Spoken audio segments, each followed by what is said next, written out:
रमन महर्षि के अनमोल वचन। आत्म अनुसंधान।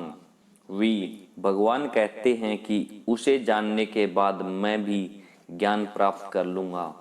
भगवान, ज्ञान प्राप्त करने या आत्मा का बोध पाने जैसा कुछ है ही नहीं जो पहले से ही आपके पास है।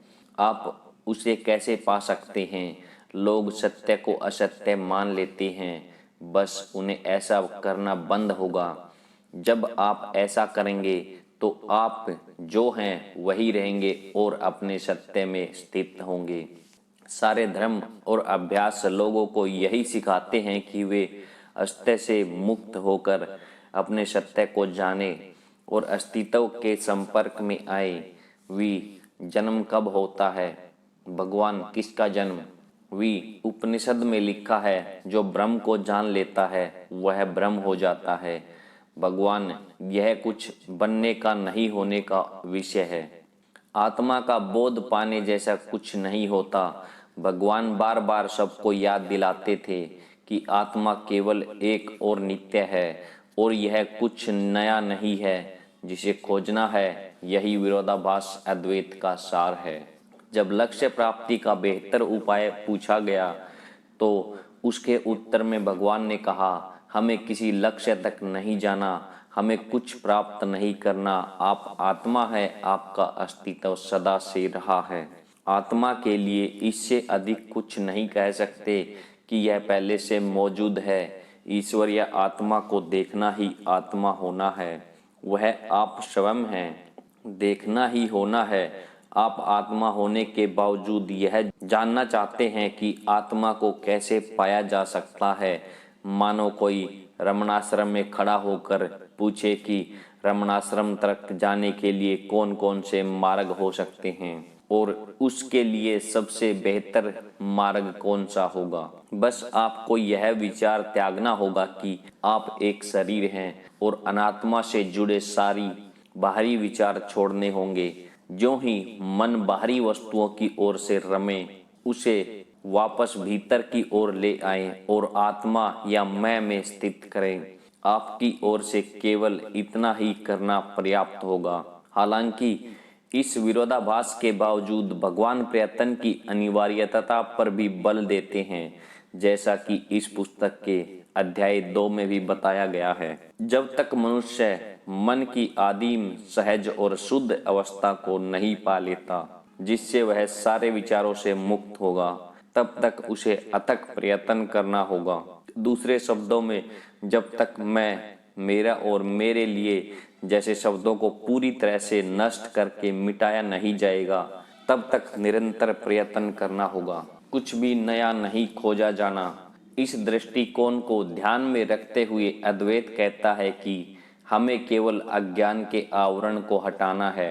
जिस तरह जलीय पौधों को हटाने के बाद उनके नीचे जल दिखाई देता है जो कि पहले से ही वहां है, उसी तरह बादल हटने से नीला आकाश दिखता है जो पहले से ही वहीं था किंतु बादलों की वजह से छिपा हुआ था। भक्त, हम आत्मा को कैसे जान सकते हैं?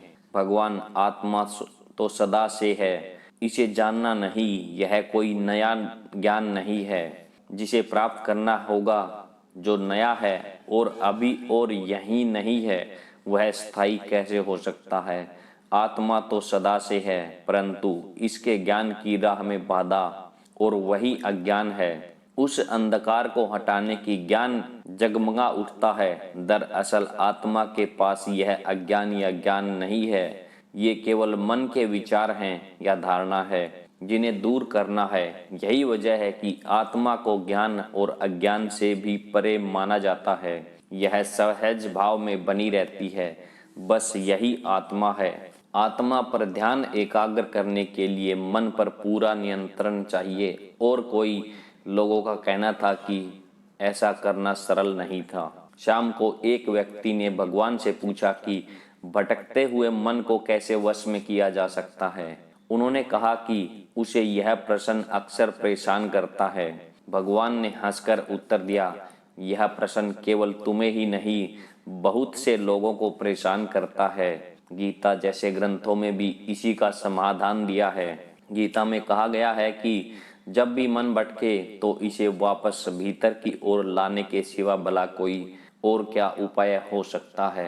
यह कार्य करना सरल नहीं है, इसे अभ्यास से ही सीखा जा सकता है। उस व्यक्ति ने कहा कि मन जो चाहता है उसे पाने के बाद भटकने लगता है और उस वस्तु पर एकाग्र नहीं होता जिस पर हमें उसे टिकाना चाहते हैं। जब इस तरह की शिकायत आती तो भगवान कई बार उत्तर देते कि आत्म अनुसंधान में मन के आगे कोई वस्तु नहीं रखी जाती, इसे केवल भीतर की ओर जाकर इसके स्रोत की खोजना है। इस अवसर पर उन्होंने इच्छाओं व प्रसन्नता से दृष्टिकोण से उत्तर दिया था। हर इंसान केवल वही चाहता है जिससे उसे प्रसन्नता मिलती है। आपका मन एक के बाद एक वस्तुओं को भटकाता है क्योंकि आपको लगता है कि आपको उनसे प्रसन्नता मिलती है, परंतु आपको यह देखना है कि यह प्रसन्नता कहाँ से आती है। आपको पता चलेगा कि यह सब आत्मा से आती है और तब आपके लिए आत्मा में स्थित होना सरल होगा। कई बार लोग विचारों के समन की शिकायत करते तो भगवान उन्हें आत्म अनुसंधान की ओर लाते हुए याद दिलाते कि संदेह होने पर संदेह करने वाले को अपनी जांच करनी चाहिए। भले ही हजारों संदेह हो, परंतु संदेहकर्ता के अस्तित्व पर कोई संदेह नहीं करता, वह कौन है। जब संदेह करने वाले और उसके स्रोत का पता चल जाएगा तो सारे संदेह कहीं मिट जाएंगे। निरंतर संदेहों का निराकरण करने में कोई लाभ नहीं है। एक के बाद एक संदेह सामने आते रहेंगे और हम उनका शमन करते रहेंगे, परंतु जब संदेह करने वाला ही स्रोत को जान लेगा तो उसके सारे संदेह समाप्त हो जाएंगे। बेशक मन के नियंत्रण का अर्थ है मन को एकाग्र करना, परंतु एकाग्रता से भगवान का तात्पर्य यह कभी नहीं रहा कि सारे विचारों को त्याग कर किसी एक विचार पर ध्यान लगाया जाए। वे कहते हैं कि हमें अपने अस्तित्व के अनुभव और मैं हूँ की भावना पर ध्यान लगाना चाहिए। हालांकि वे सदा इससे निरुत्साहित नहीं करते थे। भगवान एकाग्रता का अर्थ किसी एक चीज के बारे में सोचना नहीं है, इसके विपरीत यह सारे विचारों को अपने से परे करती है, क्योंकि विचार हमें हमारे अस्तित्व से दूर ले जाते हैं। सारे प्रयत्नों को केवल एक ही दिशा में लगाना चाहिए ताकि वे अज्ञान के आवरण को हटा सकें। भगवान बार बार भक्त को याद दिलाते हैं कि उसे न केवल मैं के बारे में अनुसंधान करना है, बल्कि यह भी पता लगाना है कि उसका स्रोत क्या है। यह आत्म अनुसंधान को एकाग्रता को दाईं ओर हृदय से जोड़ता है। पहले अध्याय में बताया गया है और स्पष्ट तौर पर दिखाता है कि यह कोई मानसिक प्रक्रिया नहीं है, यह एक वास्तविक स्पंदन है जिसे आत्म अनुसंधान के दौरान भौतिक तौर पर उठते हुए महसूस किया जा सकता है। मन को पूरी तरह से आत्मा पर एकाग्र करने से प्रसन्नता या परमानंद का अनुभव होगा। विचारों को अंदर की ओर खींचना, उन्हें मर्यादित करना और बाहर भटकने से बचाना ही वैराग्य है। उन्हें आत्मा में स्थित करना ही साधना या आध्यात्मिक अभ्यास है। हृदय पर एकाग्र होने का अर्थ भी यह है कि जो आत्मा पर एकाग्र होने से होता है। हृदय आत्मा का दूसरा नाम है। जी.बी. सुब्रमण्यम जैसा कि पुस्तकों में लिखा है कि अंतिम और परम सत्य को पाने के लिए हृदय की शरण में आना होगा। क्या सत्य दल कमल वाले सहस्त्रार तक जाने के बाद भी दाएं ओर स्थित हृदय में आना होगा? भगवान, मैंने कभी किसी पुस्तक में ऐसा कुछ नहीं पढ़ा। हालांकि चिकित्सा पर लिखी एक मलयालम पुस्तक में पता चला था कि हृदय दाईं ओर स्थित होता है और मैंने 40 पदों के पूरक में उसका तमिल में अनुवाद किया है। हम अन्य केंद्रों के बारे में कुछ नहीं जानते। हम यकीन से नहीं कह सकते कि उन पर एकाग्र होने और उन्हें साधने से क्या हाथ आएगा, परंतु मैं हृदय से ही पैदा होता है। इसलिए आत्मनिष्ठ ज्ञान पाने के लिए इसे वही लीन करना होगा। मेरा तो यही अनुभव रहा है। यह भी जानो कि हृदय की शुद्ध और नित्य आत्म सजगता ही वह ज्ञान है जो अहम को नष्ट कर मुक्ति की ओर ले जाती है। यह भी जानो, शरीर माटी के पात्र की तरह जड़ है। इसके भीतर मैं की चेतना नहीं। गहरी नींद में जब देह का भान नहीं होता, हम अपने सहज अस्तित्व को महसूस करते हैं। यह देह मैं नहीं हो सकती। तब ये मैं कहाँ से उत्पन्न होता है? वह कहाँ से है? वह कहाँ है? यह उसके हृदय में स्थित है जो जानता है और आत्मा में स्थित है। भगवान अरुणाचल शिव ही वह मैं हूँ की चेतना में जगमगाते हैं। भक्त, आपने कहा कि हृदय आत्मा का केंद्र है। भगवान, हाँ, वह आत्मा का परम धाम या केंद्र है। इस विषय में आपको कोई संदेह नहीं होना चाहिए।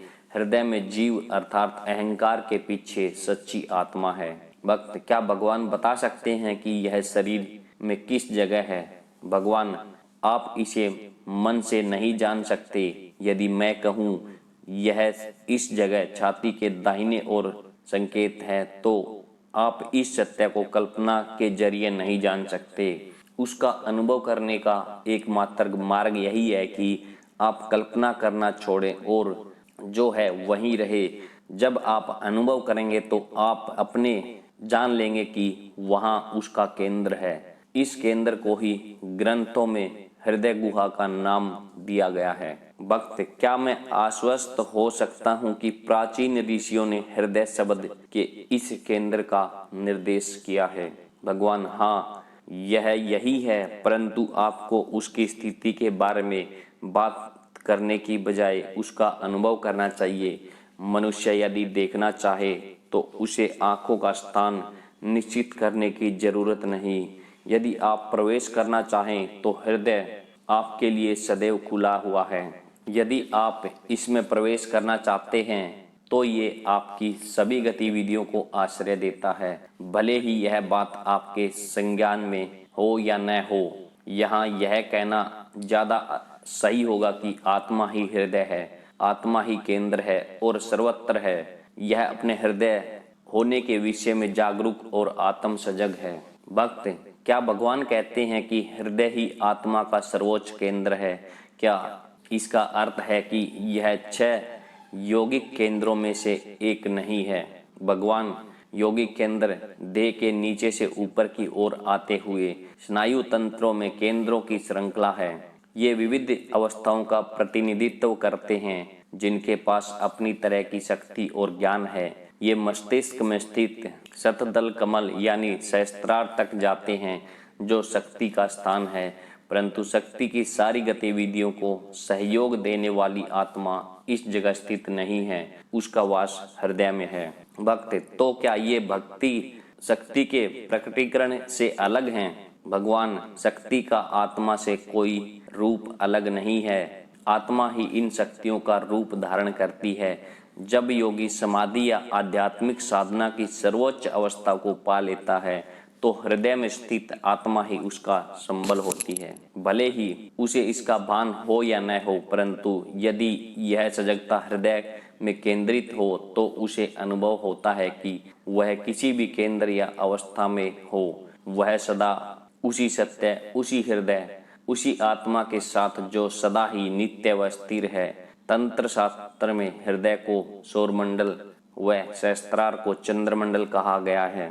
इससे ही इन दोनों का सापेक्ष महत्व पता चलता है। जिस तरह हृदय पर ध्यान एकाग्र करने से योग से संपर्क का बिंदु स्थापित होता है, उसी तरह भगवान कई बार भक्ति मार्ग को भी प्रशय देते हैं और कहते हैं कि ये दोनों पथ एक ही अंत की ओर ले जाते हैं। संपूर्ण निष्ठा का अर्थ होगा कि अहम या गुरु के आगे अहम का समर्पण कर दिया गया। जब आत्म अनुसंधान अहम के विलय की ओर ले जाता है।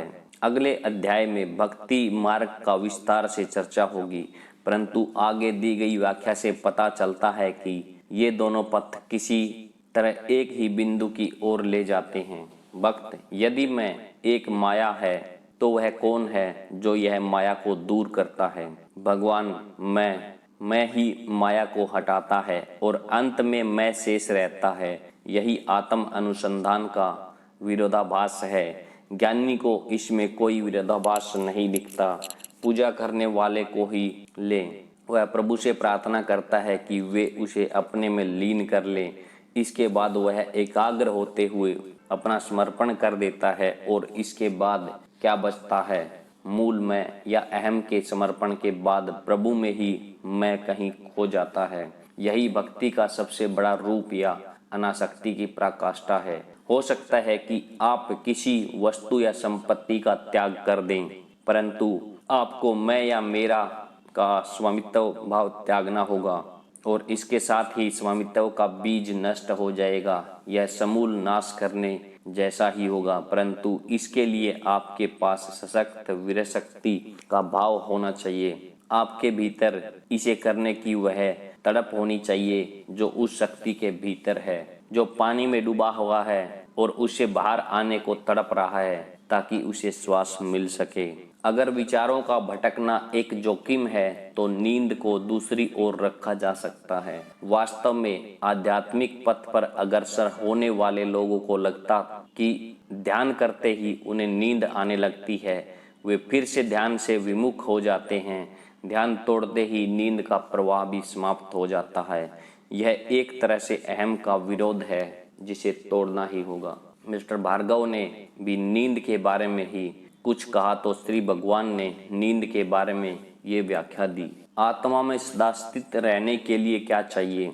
इस संसार की वस्तुएं ही उसमें बाधा हैं, जिनमें इच्छाओं और प्रवृत्तियों को भी शामिल कर सकते हैं। वहीं दूसरी ओर नींद का नाम भी ले सकते हैं। ग्रंथों में भी नींद को समाधि की सबसे पहली बाधा माना गया है और व्यक्ति के विकास की अवस्था के अनुसार इससे पार पाने के लिए कई तरह के उपायों की चर्चा की गई है। पहले व्यक्ति से कहा गया है कि उसे सारी सांसारिक बाधाओं और निद्रा से मुक्त होना होगा, परंतु फिर कहा गया है कि जैसे कि गीता में लिखा है, व्यक्ति को पूरी तरह से निद्रा का त्याग नहीं करना चाहिए।